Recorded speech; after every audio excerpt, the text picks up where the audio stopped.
L'Indominus Rex, génétiquement modifié pour être le meilleur prédateur que la planète ait jamais vu, torturé et maltraité pour devenir un véritable monstre. Il y a peu de personnes qui ont croisé cette bête et qui ont vécu pour en parler. Dans Jurassic World Camp Cretaceous, l'Indominus Rex a fait un retour glorieux dans la série, et nous avons pu voir quelques moments supplémentaires de son évasion catastrophique du parc sur laquelle le film Jurassic World était centré. L'Indominus a tué tous les êtres vivants qu'il a rencontrés dans Camp Cretaceous, sauf un. Quelques légers spoilers à venir.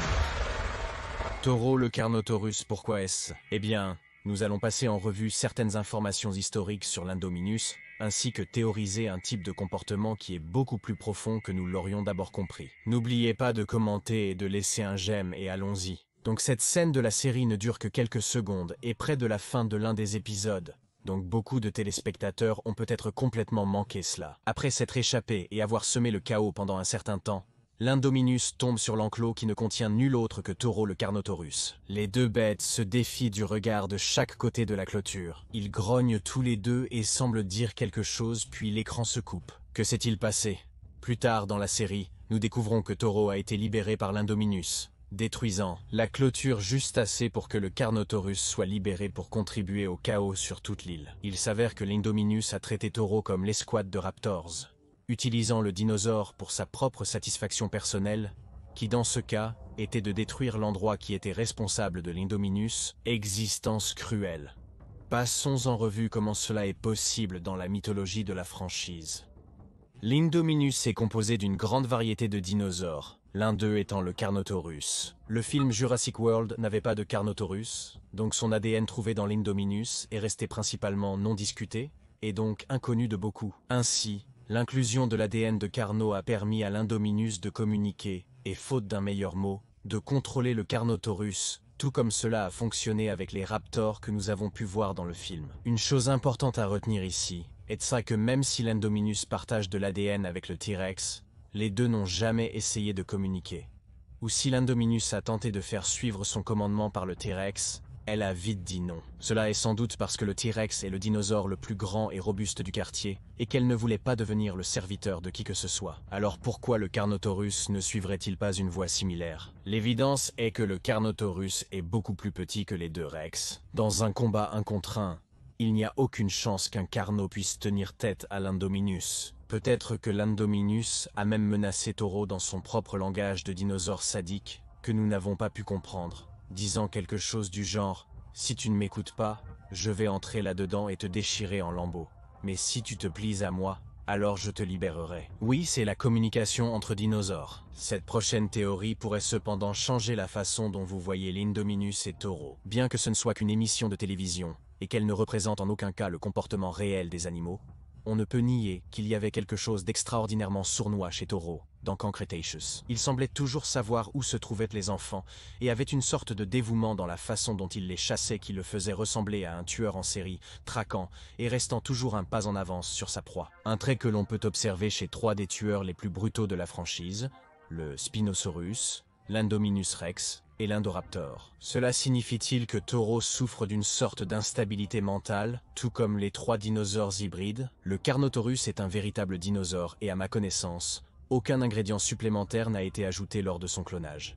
Mais le fait qu'il ne soit pas le résultat d'une expérience de laboratoire hybride ne signifie pas qu'il n'a pas souffert du traitement horrible que tous les dinosaures prédateurs du parc, à quelques exceptions près, ont dû subir. Affamés, piqués et poussés, forcés à rester dans une cage isolée sans aucune interaction avec le monde extérieur autre qu'une machine à nourrir, et n'a probablement jamais été traité comme autre chose qu'un atout et un moyen de gagner de l'argent. C'était probablement le sort que la plupart des dinosaures carnivores dangereux ont dû subir en grandissant sur l'île, à l'exception de quelques mâchoires familières. Avec le T-Rex, ou Rexy comme certains ont commencé à l'appeler, étant la première attraction majeure et une sorte de joyau de prix pour le parc, elle a probablement été plutôt bien soignée pour la plupart dans ses premiers jours, avant que le parc original ne s'effondre, surtout puisque c'était encore au début du clonage des dinosaures, avant que le docteur Wu ne décide de commencer à fabriquer des armes biologiques. Rexy a probablement grandi en étant aimée et chérie par les employés du parc, alors qu'elle était encore petite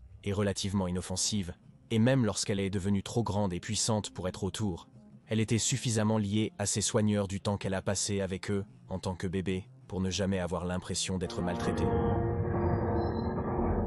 Ces actions dans la franchise semblaient pour la plupart normales pour ce que nous attendrions d'un prédateur de la taille d'un bus forcé dans un enclos. Alors que les raptors originaux de Jurassic Park n'ont eu que quelques semaines pour être manipulés en toute sécurité, et après cela, on a appris qu'ils étaient mortels et qu'il ne fallait en aucun cas interagir avec eux. Cela les a conduits à être non seulement naturellement mortels, mais maintenant, ils étaient mentalement instables et encore plus dangereux comparés à l'escadron de raptors dans Jurassic World. Blue et ses frères et sœurs ont été bien traités pendant toute leur vie, et même lorsqu'ils sont devenus d'excellents tueurs, ils avaient toujours une équipe spéciale qui travaillait avec eux et s'assurait qu'ils avaient suffisamment de stimulation mentale pour ne pas sombrer dans des accès de rage et des désirs de chaos total et le besoin de tuer. Revenons maintenant au Carnotaurus. Au sein du camp Crétacé, tous les signes indiquent que Toro a été maltraité et a probablement une sorte d'instabilité mentale causée par cela. C'était la nouvelle ère du clonage des dinosaures et le Dr Wu avait le plein contrôle de ses actifs, rompant totalement tous les liens avec ces dinosaures en tant qu'animaux réels,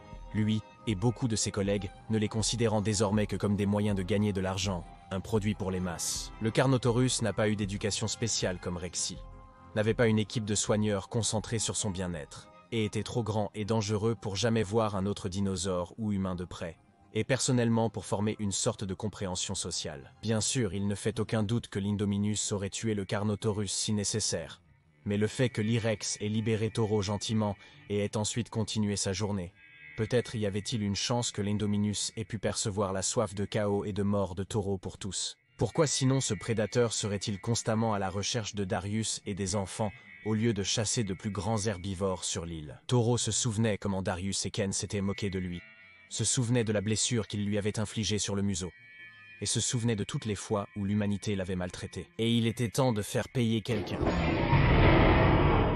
L'Indominus savait que cela arriverait, et c'est pourquoi il a libéré le Carnotaurus pour terroriser l'île pour les horribles actes commis là-bas. Alors, que pensez-vous de cette théorie? Pensez-vous que Toro et l'Indominus, ainsi que la plupart des dinosaures prédateurs du parc, souffrent d'instabilité mentale en raison de leur éducation difficile? Dites-nous ce que vous pensez dans les commentaires. Si vous appréciez ces théories jurassiques, pensez à vous abonner, aimer et partager cette vidéo avec vos amis dinosaures pour connaître leur avis. Merci à tous d'avoir passé votre temps avec moi, et j'espère vous revoir à Dangerville. C'était Jacob et à la prochaine.